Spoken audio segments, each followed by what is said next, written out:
everybody, welcome back to the Let's Talk review show. My name is John, and we have 4 new reviews for you guys this week. We're going to be talking about Argo on 4K Blu-ray, the Lego Batman movie on 4K Blu-ray. We're also going to have reviews for the 2020 film Soul and to the 2024 film Oddity. And because this is a physical media channel first, we're going to start it off with those 4K Blu-ray reviews, and we're going to start it off with Argo. Now, this has been a highly requested 4K Blu-ray review here on the channel. A subscriber here on the channel, Spider-Man, has been requesting for me to do this for a very long time now. I don't think that's the real Spider-Man, but if it is, thank you so much for requesting this. And this is actually one that I picked up on eBay. And I'm not a big fan of buying things on eBay. I've gotten burned before, but this was $31 brand new, and somebody was selling this for $14 used, and I just scooped that right up. Came in crisp and clean, no issue at all. So this experience with eBay was really good, and I'm really glad because I could not justify spending $31 on Argo, even though I hadn't seen this film since it was released in theaters back in 2012. Even won Best Picture. So for all the crap that Ben Affleck gets, and he gets a lot of crap, believe me, and I guess some of that is justified, but I really don't think it's overly justified. You know, the guy's, he's a human being, and we just kind of shit on him, despite the fact he's been a really good actor, writer, and director for so long. And up to this point with Argo, he was 3 for 3 with Gone Baby Gone, The Town, and then Argo obviously is the coup de grace of his directing career. Now, I really like Air that came out last year, and I personally still like Air more than I like Argo. Argo, you know, I think works for a lot of other people more than it necessarily works for me. I really enjoy Argo, but, you know, certain stories just work better for other people. Like, I watched this with my wife, Faith, and she absolutely loved it, just like she did 12 years ago when we saw this in theaters. Now, this one does star Ben Affleck, and it was directed by Ben Affleck. This movie, it's based on a true story. Now, a lot of liberties are taken with that true story that you guys can look into, but what it really does boil down to is back in the late 1970s, early 1980s, Iran was having a lot of conflict there, and the Shah at the time, you know, his power was being overthrown. You know, there are protests happening in that country, but he does come down with cancer, and he basically takes refuge in the United States. Jimmy Carter allows him to stay here in the United States and get cancer treatment. Now, because of that, this creates a lot of tension in Iran, a lot of tension towards America, a lot of anger towards America, and the American embassy there now is starting to get protests as well. And when they storm that embassy, they take hostages. Now, 6 characters, these 6 characters that we're going to be following in this movie, to get them out because they will be killed on sight if they aren't saved from Iran. And now this becomes a story where the United States CIA and the Canadian government have to work together to bring these 6 people back. And that's what this movie is about. They create a fake Hollywood film, and this is where you get to see what I think are the 2 best performances, or at least the 2 funnest performances in this movie, were by Alan Arkin and John Goodman. These 2 are just having a blast. Alan Arkin, rest in peace. He was a phenomenal actor, and he was always so funny, and he was so funny in this movie with the Argo, go fuck yourself. And I really, you know, I think that's why this movie won Best Picture, is because of the Hollywood tie. You know, we're seeing the fake script, everything, and how all that maneuvering works, the fake movie poster. You know, obviously they would try to make a sci-fi movie because everybody in the late 1970s, after the success of 1977 Star Wars, everyone's got to have their own Star Wars movie, so nobody is going to think otherwise that, you know, these studios just making a Star Wars movie, their own Star Wars knockoff movie. No one's going to think twice about it, and this is all a cover-up so we can get people in Iran, so we can get those people out of there and bring them back home. And now, again, this is a true story, so if you look into it, one big thing about this, especially in this film, is you know, they go for that big Hollywood ending. And I think that works because this movie is basically talking about big Hollywood films. So even though this wasn't as exciting in real life, and the end of this movie, the tension is phenomenal. So they do a great job with this, and I love the third act of this movie. It's all really building to this, but is this what really happened? No, you can argue that this is definitely not what really happened, but it's still entertaining from a film standpoint. And also the Canadian government, even Jimmy Carter said 90% of the work was done by that one, and then in this movie it kind of depicts the CIA is doing a majority of the work, and that's just not true. It really was the Canadian government. So even Jimmy Carter himself has said that. So, you know, obviously they have to take some liberties. Most movies based on a true story take liberties. Never take them for fact. Just watch the movie for what it is. And if you watch this movie for what it is a damn good, well-made, enjoyable film. Ben Affleck, as good as he is at directing this movie, you know, his character is the one that I'm probably least connected to in this movie. It just kind of feels like Ben Affleck cosplaying at times, especially with that wig. I find it to be a little bit distracting, given I know what he's going for, but still, I feel like all the performances around him, you know, yes, he's supposed to be like our main lead, and he's the guy we're really following throughout this movie. I just feel like everyone around him really got the bigger, flashier performances. So maybe that's just because Ben Affleck was directing this movie that his performance in the movie wasn't as well done. Whereas the movie, as far as the direction goes, the editing, which I believe it won an Academy Award for it as well, is also well done. It looks beautiful, feels like that late 1970s kind of movie where it comes to the tone, the visuals. I think they did a great job with all that.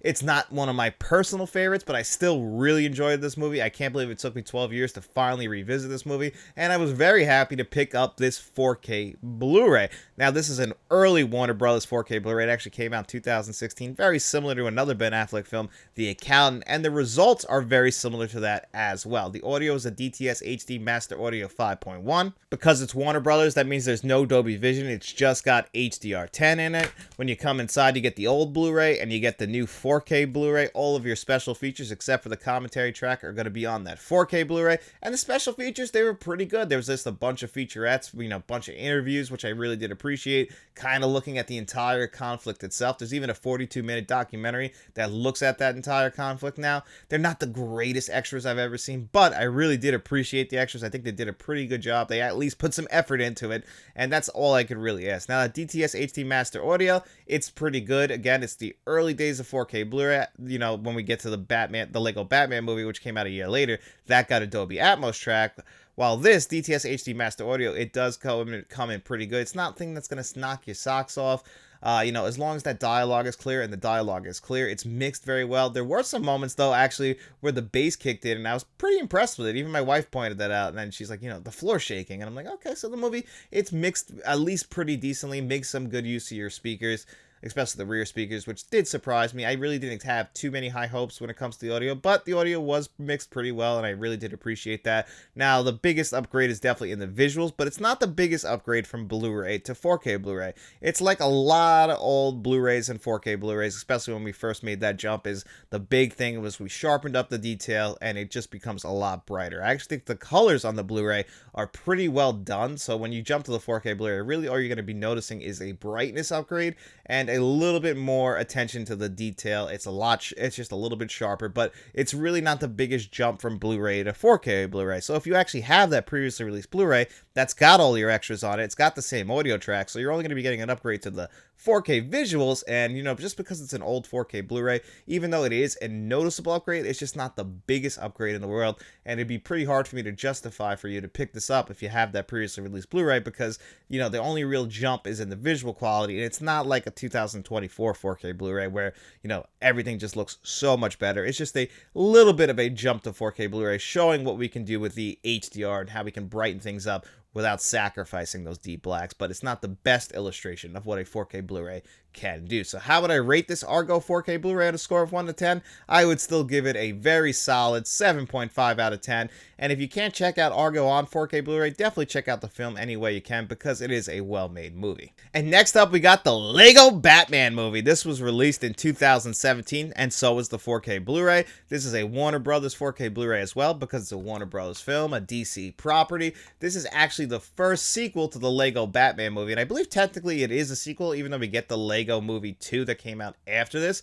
But the Lego Batman movie, because Lego Batman appeared in the original Lego movie, people loved him, and they thought this is the best way to actually bring Batman and make a satire, a spoof movie of Batman and everything that he has done, is that, let's make a fun, animated kids Batman movie. Let Will Arnett come back and play Batman, voice Batman. People loved it, and it really is a satire of Batman, a spoof of everything that Batman has ever done, all the way going back to, I guess all the way back in the comics we talk about it, and bringing up the Adam West Batman, the Batman movies that I grew up with, all of those callbacks and Easter eggs, and there are so many, is the reason why I really enjoyed myself with this movie. It moves along at a ridiculous pace, just like the original Lego movie does.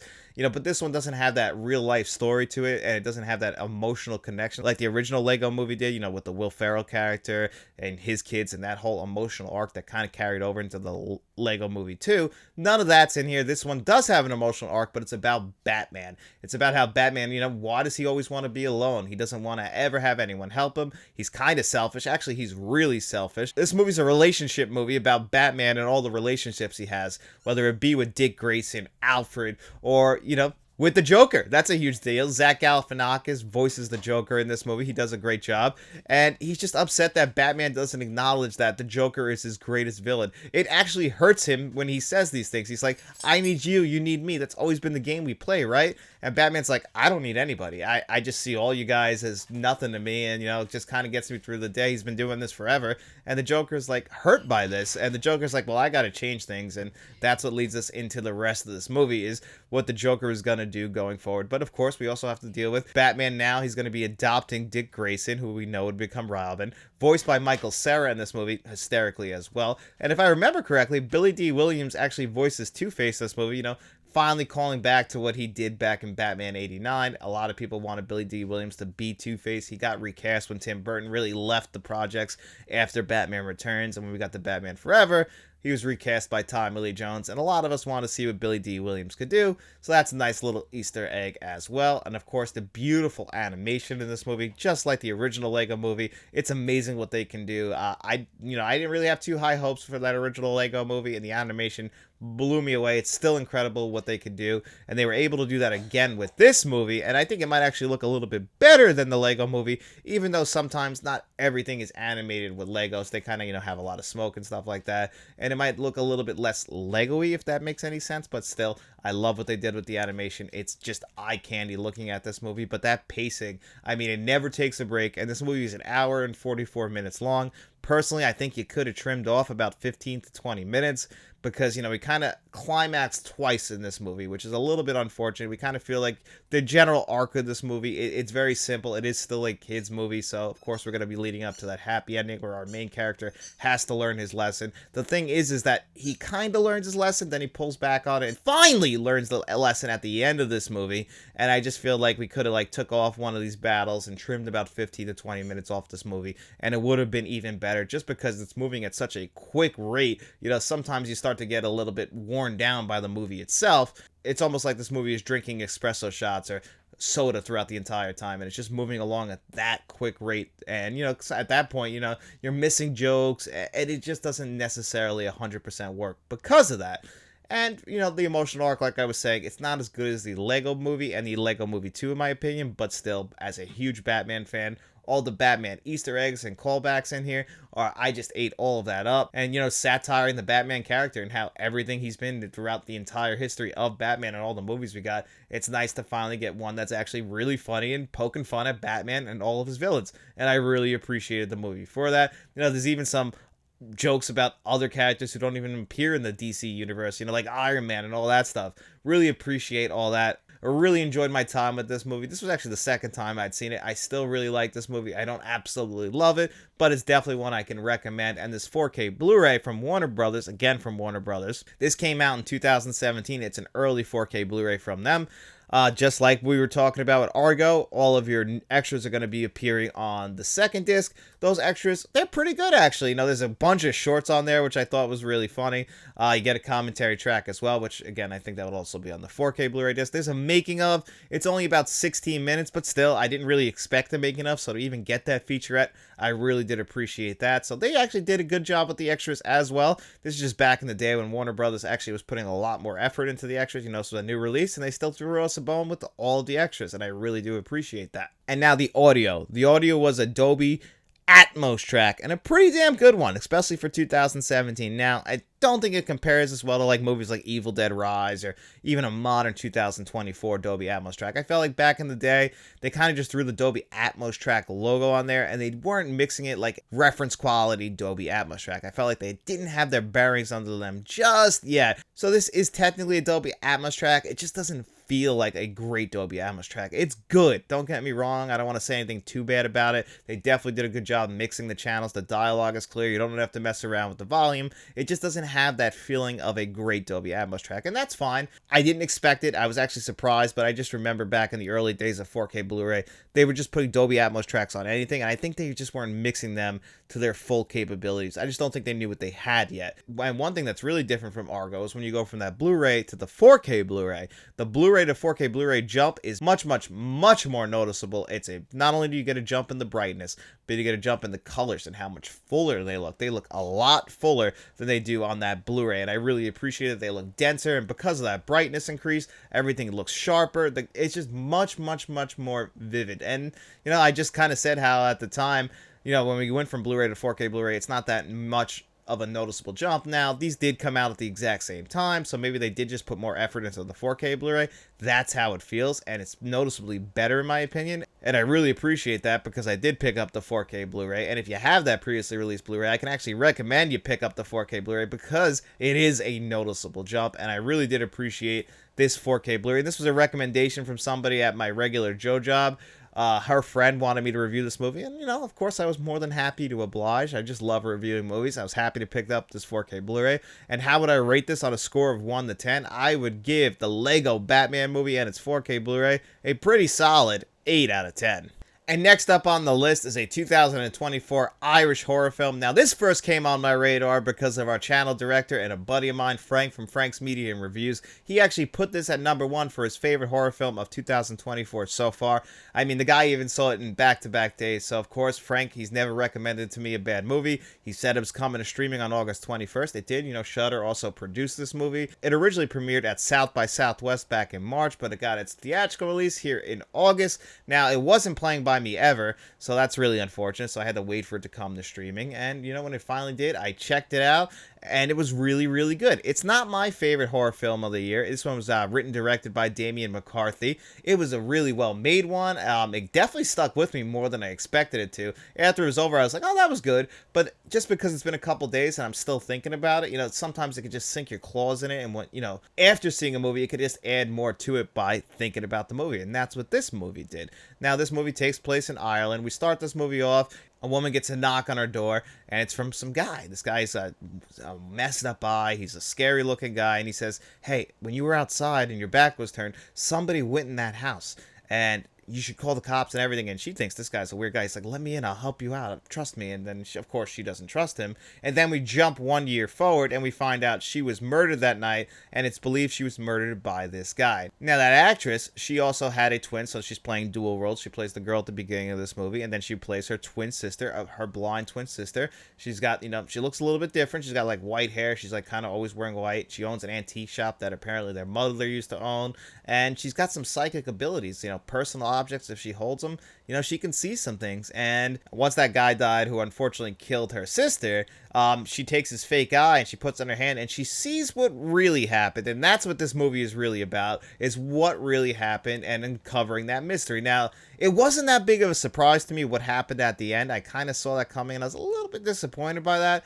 because I felt like it was a little too obvious, and I was kind of hoping they wouldn't go there, but that doesn't really take away from the movie. It's got some great horrific moments. The setting for this is amazing. I actually love the house that most of this movie takes place in. Very well designed. I would never want to live in it. I mean, everything just is so muted, and everything's got like these bricks or whatever the hell, this stone everywhere. Could never live in a house like that. I think it'd be a little too depressing, but it is beautiful. And shooting this in Ireland, it looks beautiful. It's very well acted. It's got some very scary moments that will get under your skin, and despite the fact that this is a horror movie, you don't really see too much violence. You'll see some gore on screen, but the violence itself, there's like a really good moment. I don't think this is a spoiler, where we see somebody sitting outside of a tent, and then it just kind of jumps. We hear one quick sound, and we just see blood everywhere, and he's in the same exact position. I just thought that was an amazing moment. Very well done. This movie itself is very well directed, very well written. It's not one of my favorite horror movies of 2024, but it's definitely floating near the bottom of my top 5. I still think it's very well done, and you can check this out on streaming right now.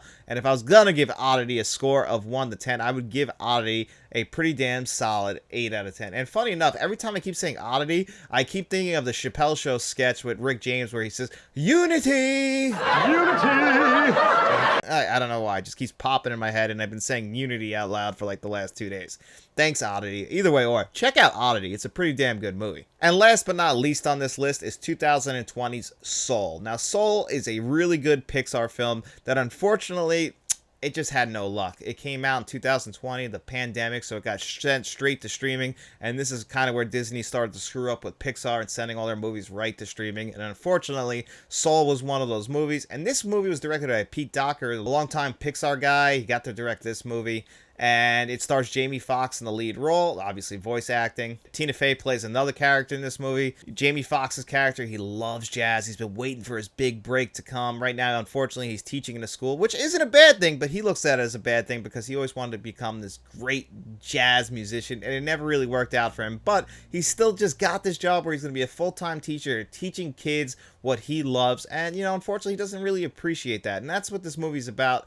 In the long run, the theme of this movie is appreciating what you have, appreciate life, appreciate the little things, because, you know, he got his big break, and unfortunately he dies, or at least goes into a coma at that very moment, and he's about to die, but he goes into this one part of the universe where he meets Tina Fey's character. Somebody, you know, it's basically about souls, you know, and this is one of the souls of a human being and how they're created. It's like the before time is essentially what they call it. And she's never been able to, unfortunately, become a real soul and live her life on Earth. And this movie's about the two of these characters working together, trying to get him back to his body. And of course, Tina Fey along the way learning what life is really like and why it's important to live. And both these characters have to learn their lessons, and of course they will by the end of this movie. It's a Pixar movie, but the messages of this movie about appreciating life, you know, after seeing this movie, just like when I did a couple years ago, I try, you know, appreciate the little things and enjoy every single moment and not try and just rush through the day to get to those moments that I do enjoy. I mean, it's a message in plenty of movies. Even Click had that message in there. But this movie, I thought, did it very well. I didn't think it hit me as emotionally as I had hoped it would. The animation is stunning like every other Pixar movie. I thought it was really well done, but I wouldn't say this is one of my favorite Pixar movies, unfortunately. I really wish it was, but I wouldn't put this in my top 5, maybe in the 6 to 10 area. You know, probably more down by number 10 because I think it's a very well done movie. Now, that very same year, a movie called 9 Days came out, and a lot of people were comparing 9 Days to Soul. They were saying 9 Days is the adult version of Soul. Now, me personally, I think 9 Days, it was my favorite movie of 2021, I believe. I love that movie. I think a lot more people should check that movie out. It stars Winston Duke, Zazie Beetz, Bill Skarsgård, Benedict Wong. It's a beautiful movie, and you can definitely see the similarities between the movies, but, you know, they're not like a one-for-one. The other one's about appreciating your life. The other one's about what life is and what makes a human being. But, you know, of course, appreciating life is a theme in there as well, but it's not the overwhelming theme like it is in Soul. I still think you should definitely check out both of these movies. Emmanuel was the one who wanted me to review Soul. You know, we were talking Pixar. I was more than happy to oblige and review this. I really enjoyed my time with it. I definitely can recommend the movie Soul if you have never seen it. I didn't pick up the 4K Blu-ray for this because it's a Disney 4K Blu-ray. You know, I get a little bit shaky with those. Is it going to be as good? Because usually they give the best quality to Disney Plus, and that's where I checked it out. And it was a really good stream on Disney Plus. So what would I give Soul on a score of 1 to 10? I would give Soul a pretty damn solid 8.5 out of 10. I can definitely recommend this one. Hey everyone, thanks for sticking around to the end of the video. It is Tuesday, and that means it's time for our digital code giveaway. In every single video that we do on Friday, I ask you guys 2 digital code giveaway questions. All you got to do is answer one of those questions in the comment section below, and as long as you did that, you came back to this video right here. I put your name on a magic wheel. I spun that wheel 2 times. The 2 names it landed on, they have their choice of the digital codes that you've seen on your screen before you today. One of the questions I asked you guys was, what was your favorite film of 1994? Really appreciated all those answers. I was very surprised to see how many people actually picked The Crow from 1994.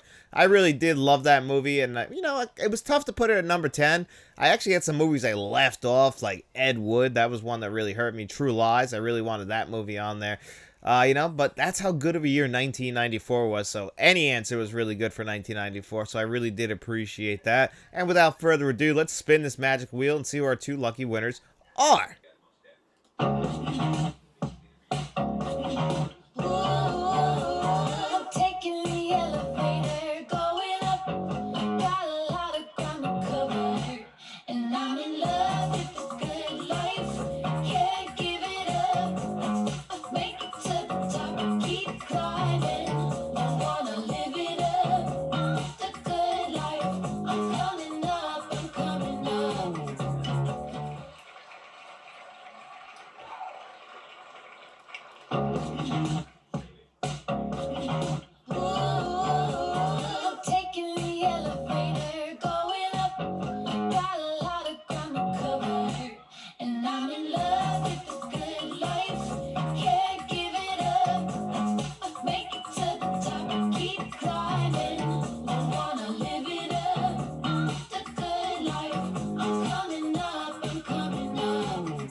All right, congratulations to Kevin Kruger and MD. Kevin, I don't know if this is your first win or not, but I know you've been a long-time supporter of the channel. You guys have probably seen him on the Let's Talk Physical Media show. He always asks great questions. He's even donated some movies to me, which I really do appreciate, that I've also reviewed on this show right here. MD has been, supporting the channel for a very long time as well. He's won the giveaway a few times, so you guys know how this works. Reach out to me at my email address, letstalkentmt@gmail.com, or of course you could go to Facebook, Instagram, X now, and let me know which of the digital codes you want. As long as the other winner didn't take them, then that digital code is all yours. And you know what, guys? This upcoming Tuesday, a week from today, we're also going to do our channel members giveaway. So if you're a friend of the channel, a producer on the channel like John Doe Juggalo and Jason Martin, or a channel director like Frank from Frank's Media and Reviews and Mr. Smelly Potato, each and every single month we'll also do a physical media giveaway where we'll put all of our channel members on the magic wheel. We're going to spin that bad boy, and the name that one lands on, they'll have their choice of the following physical media. So I'll show you guys in the showcase. And this month's new edition will be 2012 on 4K Blu-ray. Like I said, this is a great 4K Blu-ray, but it's not a film I particularly love, so I think it should find a good home with one of our channel members. Thor: Love and Thunder on 4K Steelbook.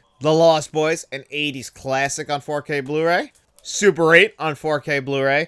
And then last but not least, Bill and Ted's Excellent Adventure on 4K Blu-ray. So if you're a channel member, next Tuesday we're going to put your name on a magic wheel. We'll spin that, and maybe you'll be a lucky winner. But guys, if you're not a channel member, we don't mind at all. All we hope is that you enjoyed this video, and if you did, don't forget to like, share, and subscribe. Get out in those streets and tell your friends about us, and then we'll be seeing you around.